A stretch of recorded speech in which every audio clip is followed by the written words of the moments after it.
अस्सलामु अलैकुम वरहमतुल्लाहि वबरकातुहू। मोहतरम भाइयों, बुज़ुर्गों, दोस्तों, ये हमारा इस्लाह मुआशरा का 527वां सबक है। मोहतरम बुज़ुर्गों, हमारे इस्लाह मुआशरा के एक बहुत ही मुखलिस मेंबर कारी बिलाल साहब औरंगाबाद महाराष्ट्र से, इन्होंने मुझे एक दो तीन वीडियो क्लिप भेजे और उसी के साथ एक उर्दू न्यूज़पेपर की एक कटिंग भेजी जिसके अंदर लिखा हुआ था कि शहर में कुछ लोग ज़हनी माज़ूर लोगों के वीडियो बनाकर उसका एक मजाक बना रहे हैं, उससे इंटरटेनमेंट कर रहे हैं और उन माज़ूरों को उन्होंने मजाक का एक निशाना बना दिया हुआ है। लोग वो वीडियो देखकर हंस रहे हैं और उनका एक मजाक बना हुआ है। मैंने जब वो उर्दू अखबार की न्यूज़ पढ़ा और वो वीडियोस देखा, मुझे बेहद अफसोस हुआ। मैंने कहा, ए अल्लाह, इस कौम को क्या हो चुका है। अरे कम से कम अपना नहीं, अपने उन असलाफ़, अपने उन बुज़ुर्गों का तो ख़याल रखो। वो औरंगाबाद शहर जहाँ पे हज़रत औरंगज़ेब आलमगीर रहमतुल्लाह अलैह ने 50 साल तक पूरे हिंदुस्तान के ऊपर हुकूमत की, उसी औरंगाबाद में बैठकर। और कितना बड़ा हिंदुस्तान था, अफ़गानिस्तान से लेके बर्मा तक ये सब हिंदुस्तान के इलाके हिस्से थे। श्रीलंका भी उस ज़माने में हिंदुस्तान के अंदर था। इतने बड़े हिंदुस्तान के ऊपर औरंगज़ेब आलमगीर रहमतुल्लाह अलैह ने उसी औरंगाबाद में बैठकर हुकूमत की, वो भी 50 साल तक। और उसके अलावा फ़िक़्ह हनफ़ी की सबसे मुस्तनद किताब फ़तावा आलमगीरी उसी औरंगाबाद शहर के अंदर तरतीब दी गई। उलमा की एक बहुत बड़ी जमात मुल्ला जीवन रहमतुल्लाह अलैह की सरबराही में उन्होंने वो तमाम मसाइल को जमा किया। मुझे अफ़सोस हुआ वो देखकर। मैंने कहा, आए अल्लाह, ये छिछोरे लोगों की, अनमेच्योर्ड लोगों की, नादान लोगों की निशानी है। जो लोग छिछोरे होते हैं अपनी लाइफ के बारे में या दूसरों के लाइफ के बारे में, जो सीरियस नहीं होते हैं, ये उनकी निशानी है। और मैं समझता हूँ मुसलमानों का अपनी लाइफ को संजीदगी से नहीं लेना, अपनी लाइफ के बारे में सीरियस नहीं होना, उसी की वजह है हमारे ये चंद शहर औरंगाबाद और उसके अतराफ़ में ऐसे है जहाँ पे मुसलमानों की अक्सरियत या तो रिक्शे चलाते हुए मिलेंगी, या तो गाड़े के ऊपर डबर रोटी तोज़ बेचती हुई मिलेंगी, या तो पान की दुकान लगाकर पान बेचती हुई मिलेंगी, या तो मकई के भुट्टे और दूसरी जो छोटी मोटी चीज़ें हैं वही आपको बेचने वाले अक्सरियत मुसलमानों की इसलिए मिलेंगी। हम लोग अपने ज़िंदगी के बारे में सीरियस नहीं है। ये ऐसा छिचोरापन करना, वीडियो बनाना, मजाक करना, लतीफ़े, जोक्स, ये किन की निशानी है? ये छिचोरे लोगों की निशानी है, मैच्योर्ड और संजीदा और सीरियस लोगों की नहीं। वरना उन लोगों के अंदर रत्ती बराबर भी संजीदगी हो सकती थी तो वो सोच सकते थे कि वही औरंगाबाद शहर है जहाँ के कुछ नौजवानों ने अपने शहर को और अपने आप को इंटरनेशनल लेवल पर एक पहचान दिलाई, एक मकाम दिलाया, एक मर्तबा दिलाया। अभी मैं 2-3 रोज़ पहले मेरे बेटे ने मुझसे कहा, बोले अब्बा, ये वॉशिंगटन पोस्ट के अंदर जो अमेरिका से निकलता है, अमेरिका का एक इंग्लिश न्यूज़पेपर है, बोले उसके अंदर हमारे हिंदुस्तान के एक बहुत बड़े मुसलमान लीडर साहब, उनके बारे में छपा हुआ है कि ये मुसलमानों का फ्यूचर है और ये मुसलमानों के हमदर्द है, और उनके बारे में ये तमाम चीज़ें आई है उसके अंदर। मैंने कहा, बेटा, तूने वो कॉलम तो पढ़ लिया, लेकिन तुझे पता है वॉशिंगटन पोस्ट के एडिटर कौन है? बोले नहीं मालूम।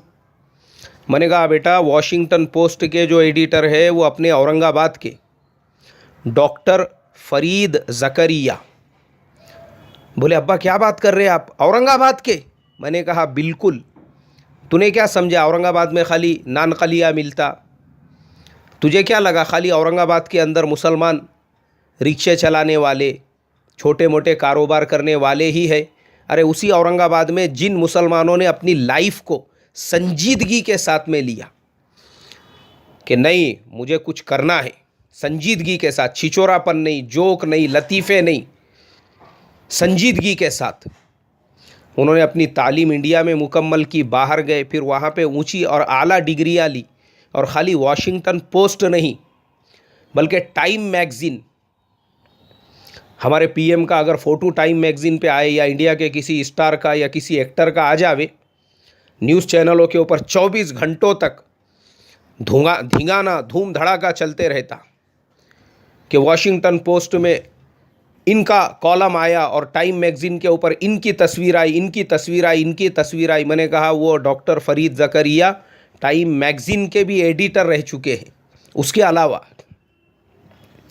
हिस्ट्री टीवी 18 के ऊपर एक प्रोग्राम आता था वॉइस, डॉक्टर फरीद ज़करिया के जितने मज़ामीन हैं उनको जमा करके अमेरिका के एक प्रोड्यूसर ने बाज़ाब्ता उसके ऊपर एक सीरीज़ शुरू की, और आखिर में पूरा क्रेडिट जो था वो डॉक्टर फरीद ज़करिया को दिया और उनका नाम आता था लिखा हुआ। तो ऐसा खुशी होती थी अंदर से कि देखो मराठवाड़े के मुसलमान कैसा उन्होंने अपने इलाके का, अपने शहर का नाम रोशन किया। आज इंटरनेशनल लेवल पे वर्ल्ड की सबसे बड़ी मैगज़ीन के एडिटर की पोस्ट पे बैठे हुए हैं।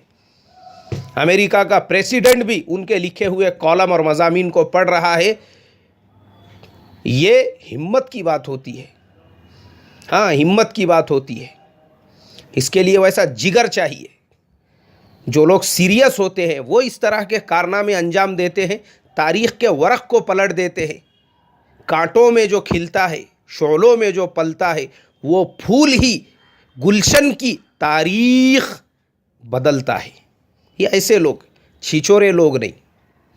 अरे आप देखो ना, उसी मराठवाड़े में औरंगाबाद से थोड़ा आगे जाएंगे आप, बदनापुर, रिक्शा चलाने वाले का बेटा, गरीब घराने से ताल्लुक़, पढ़ाने के लिए बाप के पास वसाइल नहीं, बाप ने रहता घर बेच दिया। क्यों? पूरी फैमिली सीरियस थी एजुकेशन को लेकर। हाँ, छिचोरापन नहीं, सीरियसनेस। उन्होंने अपना सब कुछ लगाकर अपने बेटे को उस मकाम पे पहुंचाया कि वो छोटे से देहात का बच्चा आज IAS ऑफिसर बना हुआ है। UPSC उसने पास करके उस इलाके का ही नहीं, अपने ज़िले का ही नहीं, बल्कि पूरे हिंदुस्तान के मुसलमानों का सर फ़ख्र से ऊंचा करके हिंदुस्तान की तारीख़ और इतिहास में सबसे कम उम्र कलेक्टर बनने का उसने जो है सम्मान हासिल किया। तो सीरियस लोग ऐसे होते हैं। जो सीरियस नहीं होते हैं वो इस तरह की हरकतें करेंगे, लतीफ़े बनाएंगे, जोक बनाएंगे, वीडियो बनाएंगे, और रात दिन उनका मशगला यही रहेगा, बस यही करते रहो, यही वीडियो देख के खुश हो रहे हैं वही। और बच्चों की तरबियत भी ऐसे माँ बाप ऐसी ही करते हैं, उनको भी छिचोरे बनाते हैं, उनको भी बताते हैं वीडियो ऐसे चल रहे हैं, वैसे चल रहे हैं। अल्लाह हिफाजत फरमाए। एक और वीडियो देखा मैंने, बहुत सारे वीडियोस थे। अरे सीरियस अपनी लाइफ को लो ना। उसी इलाके में जो लोग सीरियसनेस पे आए, फिर आप आगे बढ़िए। जालने में तो ये हाल है। मुसलमान माशी एतबार से भी, कारोबारी एतबार से भी गैरों के मुकाबले में बहुत पीछे है आज भी।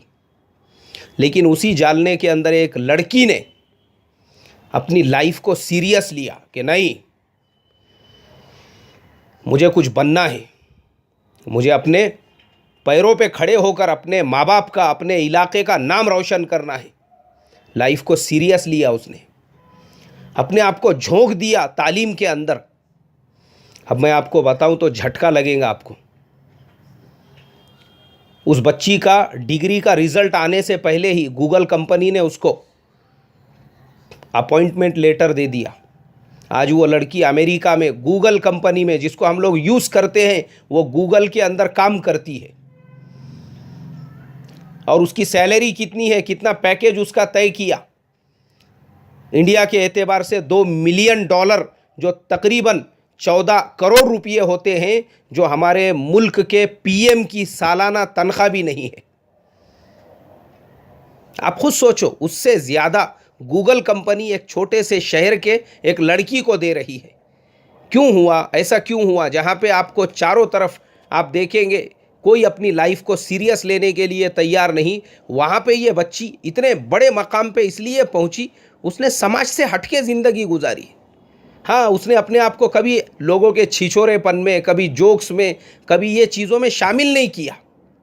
और वही जालने का एक लड़का आज एक इंटरनेशनल क्रिकेट टीम के अंदर क्रिकेट खेल रहा है। वो तो मालूम भी नहीं होगा आप लोगों को।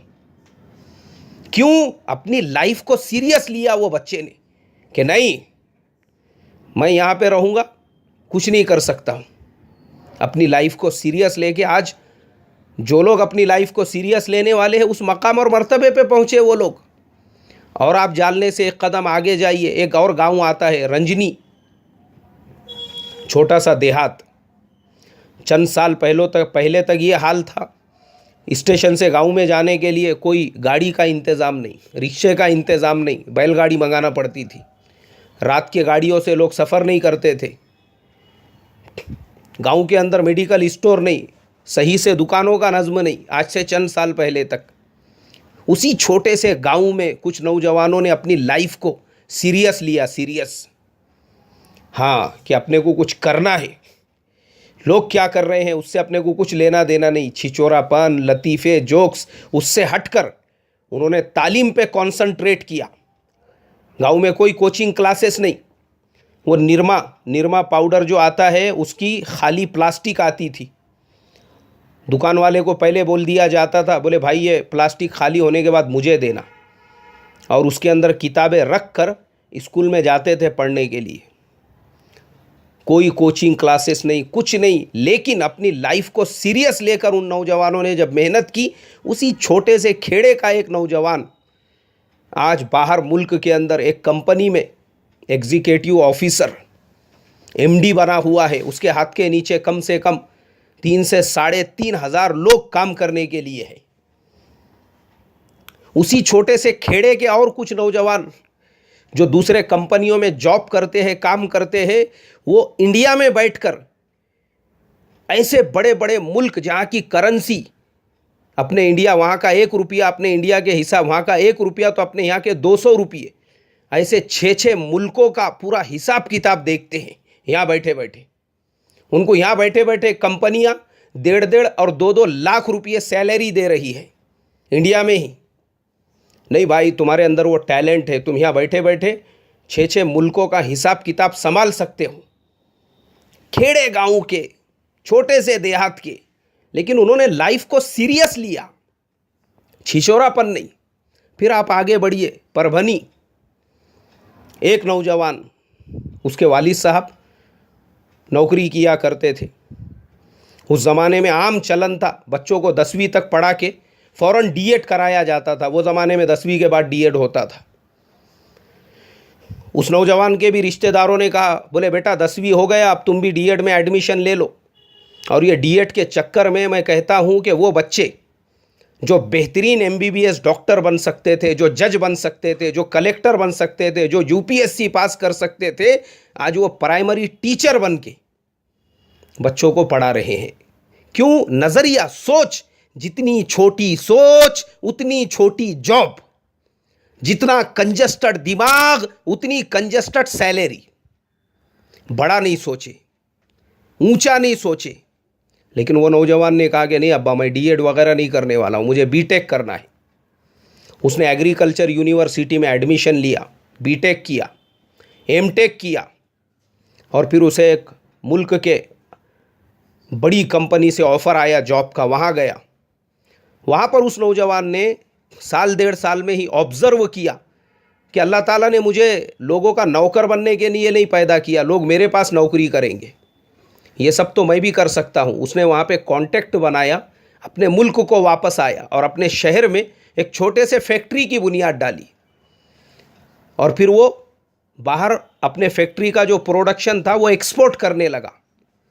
एक वक्त ऐसा आया कि जिस एग्रीकल्चर यूनिवर्सिटी में इन्होंने तालीम हासिल की थी, उसी एग्रीकल्चर यूनिवर्सिटी ने इनको परपोज दिया कि भाई तुम्हारी फैक्ट्री हमारे कैंपस के अंदर लगाओ और हमारे बच्चों को भी सिखाओ। आज उनकी फैक्ट्री एग्रीकल्चर यूनिवर्सिटी के अंदर चल रही है। उनके ऊपर सकाळ और लोकमत में ऐसे पेज भर भर के लोगों ने मज़ामीन लिखे और आज एक वक्त ऐसा आया है कि उसी एग्रीकल्चर यूनिवर्सिटी ने अपनी जो कमेटी होती है उसके अंदर उनको बोर्ड ऑफ डायरेक्शन के अंदर जो है मेंबर बोलकर ले लिया।